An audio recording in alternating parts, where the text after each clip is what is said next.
All right, my next question is this, Pastor Steve. How do we, in this time, strange, strange time. I just came in full-time ministry like 2 months ago. It's been a while. It's, it's been the craziest 2 months. I'm like, It's Lord, been a wild ride. but I like it that way. Yeah. So in this craziness, how do we maintain fellowship when we can't meet together? And then, there's all these rumors. You watch the news and they're talking about, for Washington State, that people are saying about maybe locking down the borders or going on. School could be closed to the end of this year and all this crazy stuff. What do you say to people to maintain fellowship in these maybe home ground churches, how it started, where we've never experienced before type of thing?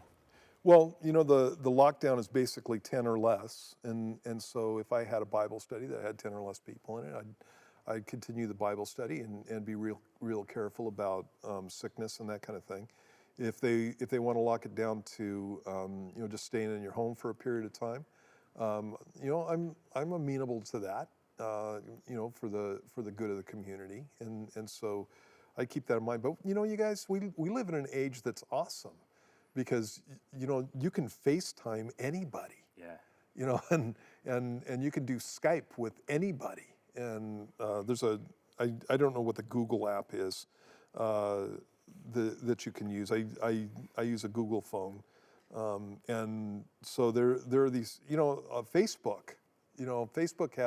Facebook Messenger has a button that you can push where you can call somebody who's your Facebook friend, and you can talk to them face to face. I did that with someone in Pakistan. Yeah, and so it's very cool. We live in cool times, and so even the fact that there may be a lockdown and people want you to shelter in place. That's a new term that's being thrown around.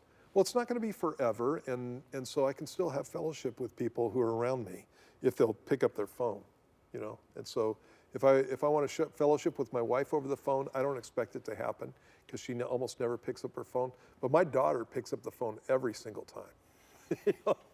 My son, not so much, but my daughter, every single time I call her. She gets mad at me because I don't pay attention, and I try to do that, But we live in really cool times, and so we have that. I just was talking to one of the girls in our fellowship, and she was talking to me about there are girls coming over, and again, it's less than 10, and we need to be sensitive to the fact that you don't go places when people are sick and that kind of thing. But they're going over to a house for coffee and talking about the Lord, and so again. I'm not going to get crazy about all this stuff. I'm going to try to do the things that the government wants, and if I get sick, I'm not leaving my house for any reason. And so I don't want to get other people sick, and so I think if we're reasonable about that, I think it'll be a good thing. And again, I want to be a good witness. So there you go. Okay, I have this last one. We got 5 minutes left.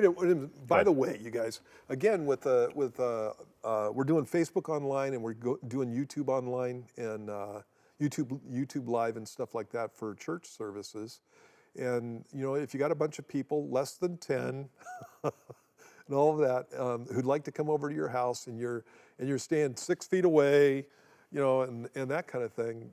I would be having friends come over to my house, neighbors and stuff who don't know Jesus, and coming over to my house. I'm gonna be routinely sharing the gospel with people and giving you an opportunity to pray with them and bring them to the Lord. And if I'm not doing it myself online, and so this, we can turn this thing around and just make it a great opportunity for evangelism.